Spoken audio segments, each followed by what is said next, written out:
নমস্কার। যুক্তি তর্ক সঙ্গে অর্কই আপনাদের স্বাগত। আপনাদের সঙ্গে আমি অর্কপ্রভ সরকার। রাষ্ট্রপুঞ্জের সাধারণ পরিষদের বৈঠকে প্রধানমন্ত্রী তো যাচ্ছেন না, তিনি যাচ্ছেন না, কিন্তু এস জয়শঙ্কর গেছেন। পীযূষ গোয়েল বাণিজ্য প্রতিনিধি দলের সঙ্গে বৈঠক করছেন। মার্কো রুবিওর সঙ্গে এস জয়শঙ্করের বৈঠক হয়েছে এবং বিভিন্ন আন্তর্জাতিক সংবাদ মাধ্যমে খবর বেরিয়েছে যে খুব শীঘ্রই ডোনাল্ড ট্রাম্প এবং নরেন্দ্র মোদীর শীর্ষ বৈঠক হতে পারে এবং কোয়াড সম্মেলনে যোগ দিতে ট্রাম্প ভারতে আসছেন। সেই কোয়াড সম্মেলন এই বছরের শেষে হবে না নতুন বছরের গোড়ায় হবে সেটা এখনো সিদ্ধান্ত হয়নি, কিন্তু আমেরিকান এস্টাবলিশমেন্ট থেকে যে খবর আন্তর্জাতিক সংবাদ মাধ্যমে আসছে তাতে বলা হচ্ছে খুব শীঘ্রই ভারত এবং আমেরিকার এই যে টানাপোড়েন শুল্ক নিয়ে, H-1B ভিসা নিয়ে, তার একটা মধুরেণ সমাপায়ত হতে চলেছে। এটা খুবই গুরুত্বপূর্ণ খবর ভারতের ক্ষেত্রে, এই ভারতীয় উপমহাদেশের ক্ষেত্রে, 140 কোটি ভারতবাসীর স্বার্থে। তবে ভারতবর্ষ যেভাবে চোখে চোখ রেখে কথা বলেছে, আমেরিকার দাবির কাছে মাথা নত করে কৃষি পণ্যের বাজার উন্মুক্ত করেনি, ডেয়ারির বাজার উন্মুক্ত করেননি, ক্ষুদ্র কৃষক, পশুপালক, মৎস্যজীবীদের স্বার্থ সুরক্ষিত রাখার জন্য ভারত সরকার অনড় মনোভাব নিয়েছে। সেই অনড় মনোভাবের ডিভিডেন্ড কিন্তু তারা পাচ্ছে। ডোনাল্ড ট্রাম্প যতই নানা রকম কথা বলে যাই কৃতিত্ব দাবি করুন না কেন, তিনিও শেষ পর্যন্ত বুঝছেন ভারতকে চোখ রাঙালে লাভ হবে না। আলোচনার টেবিলে বসেই অমীমাংসিত বিষয়গুলোর সমাধান করতে হবে। খুব একটা তাৎপর্যপূর্ণ খবর বলে আমি এই প্রতিবেদনের মুখবন্ধে এটা বললাম। আমি প্রতিবেদনের শিরোনাম কি করেছি, ছি এদের লজ্জাও করে না। দেখুন, আমি প্রথম থেকে একটা জিনিস বলে আসছি এবং আপনারাও হয়তো আমার সঙ্গে অনেকেই সহমত হবেন যে এই সরকার বিগত 15 বছরে দুর্নীতির একটা প্রাতিষ্ঠানিকীকরণ করেছে। এসএসসির মামলায়, নবম, দশম, একাদশ, দ্বাদশের শিক্ষক এবং অশিক্ষক নিয়োগের মামলায় সুপ্রিম কোর্ট এটাই বলেছে যে এই দুর্নীতির প্রাতিষ্ঠানিকীকরণ হয়েছে। 17 রকম দুর্নীতি করেছিল এসএসসি, মধ্যশিক্ষা পর্ষদ, বিকাশ ভবন, সবাই যুক্ত ছিল, সবাই। প্রাতিষ্ঠানিক দুর্নীতি।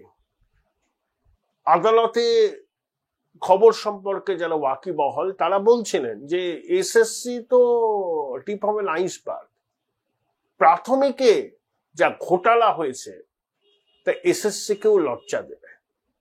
তাদের অনেকের অবজারভেশন, যেভাবে মামলার গতি প্রকৃতি চলছে তাতে ওই 42,000 না কত চাকরি ওটা বাতিল হওয়ার সময়ের অপেক্ষা। কারণ প্রাথমিক শিক্ষা পর্ষদ নিজেরাই স্বীকার করে নিয়েছে দুর্নীতি হয়েছে। মানে লজ্জা পর্যায়ে লুকোবার কোনো জায়গা নেই, সব দেখতে পাচ্ছে। হ্যাঁ, ওই সেই নীরেন বাবুর সেই উলঙ্গ রাজার কবিতায় আছে না, রাজা তোর কাপড় কোথায়। রাজ্যের অবস্থাটা ঠিক সেই রকমই দাঁড়িয়েছে। একটা পরিসংখ্যান খবরের কাগজে প্রকাশিত হয়েছে ছোট্ট করে। অনুপ্রাণিত সংবাদ মাধ্যম তো আসল খবরগুলোকে ছোট্ট করে প্রকাশ করে, যদি নবান্ন থেকে বিজ্ঞাপনটা বন্ধ হয়ে যায়। কিন্তু খবরটা খুব তাৎপর্যপূর্ণ। রাজ্যের 17টা বিশ্ববিদ্যালয় আর 460টা কলেজ কাউন্সেলিং শেষ হয়েছে, মপ আপ রাউন্ড শেষ হয়েছে। 9.5 লক্ষ আসন, 9.5 লক্ষ। ভর্তি হয়েছে কত জানেন? 2,70,000। আগের বারে হয়েছিল এর থেকে দ্বিগুণের বেশি। তাহলে 9.5 লক্ষ আসন 17টা বিশ্ববিদ্যালয়ের অধীন, 460টা কলেজে, সরকারি বিশ্ববিদ্যালয়। মুখ্যমন্ত্রী বলেন না কত বিশ্ববিদ্যালয় করে দিয়েছি, কত নতুন কলেজ করেছি। 9.5 লক্ষ আসন আছে, 2,70,000 ভর্তি হয়েছে। বুঝতে পারছেন কি অবস্থা রাজ্যের শিক্ষার? তাহলে যারা উচ্চ মাধ্যমিক পাশ করলো তাহলে কি পড়া ছেড়ে দিয়েছি না? তাহলে বেসরকারি প্রতিষ্ঠানে যাচ্ছে, বেশি পয়সা দিয়ে পড়ছে, অন্য রাজ্যে চলে যাচ্ছে।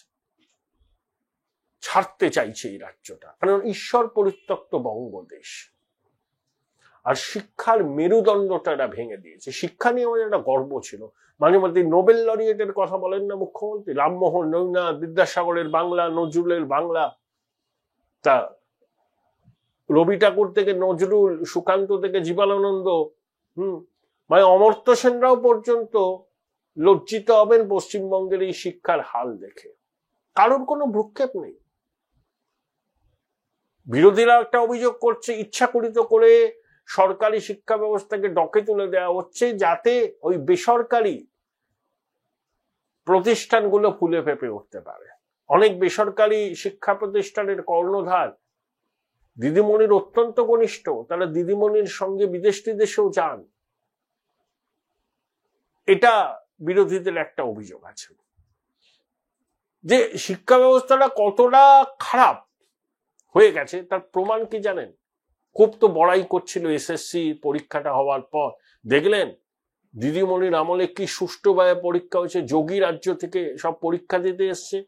এটা ভুলে গেছে বিহারে যখন ওই স্কুল শিক্ষক নিয়োগের পরীক্ষা হলে ৮১,০০০ শূন্য পদ ছিল শুধু শিক্ষকের, তারপরে প্রিন্সিপাল ভাইস প্রিন্সিপাল অনেক, তার মধ্যে ৫৪,০০০ নিয়োগ হয়ে গেছে। পশ্চিমবাংলা থেকে যত পরীক্ষার্থী সেখানে পরীক্ষা দিতে গিয়েছিলেন, ওই এসএসসিতে বাইরের রাজ্য থেকে না যোগী রাজ্য থেকে যতজন এসেছিলেন তার কয়েক গুণ বেশি। আর ২০১৬ সালে যখন এসএসসি হলো ২২ লক্ষ পরীক্ষার্থী পরীক্ষা দিয়েছিলেন, আর ২০২৫ যখন হলো সব মিলিয়ে ৫.৫ লাখ, 1/4। এটাই হচ্ছে পশ্চিমবঙ্গের শিক্ষা ব্যবস্থার সম্পর্কে মানুষের আস্থার যে কতটা ঘাটতি হয়েছে তার সব থেকে বড় প্রমাণ। প্রায় ১০ বছর বাদে এসএসসি হলো। ২০১৬ যেখানে ২২ লক্ষ অ্যাপিয়ার করেছিলেন চাকরির পরীক্ষায়, নবম, দশম, একাদশ, দ্বাদশে, ৯ বছর বাদে পরীক্ষায় ৫.৫ লক্ষ অ্যাপিয়ার করলেন। এর থেকে এটাই বোঝা যায় যে ঠগের বাড়ির ভোজের উপর আর মানুষের বিন্দুমাত্র আস্থা নেই, বিশ্বাসও নেই। সামান্যতম সঙ্গতি থাকলে তারা বেসরকারি প্রতিষ্ঠানে ছেলে মেয়েদের ভর্তি করছেন বা বাইরের রাজ্যে শিক্ষা প্রতিষ্ঠানে পাঠাচ্ছেন। না হলে ১৭টা বিশ্ববিদ্যালয়, ৪৬০টা কলেজ, ৯.৫ লক্ষর বেশি যেখানে আসন, সেখানে ভর্তি হয় মাত্র ২,৭০,০০০। এ লজ্জা রাখার নেই কোথাও।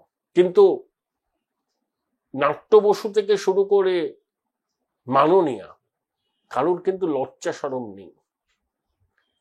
তারা বড়াই করেন, এই করেছি, সেই করেছি, এত বিশ্ববিদ্যালয় করেছি, এত কলেজ তৈরি করেছি। কিন্তু প্রকৃত চিত্রটা কি? কলেজ বিশ্ববিদ্যালয় কাদের জন্য? ছাত্রছাত্রীদের জন্য। তারাই ভর্তি হতে চাইছেন না। এ লজ্জা রাখার জায়গা নেই। Join Indian Institute of Hotel Management now. Right choice, right decision.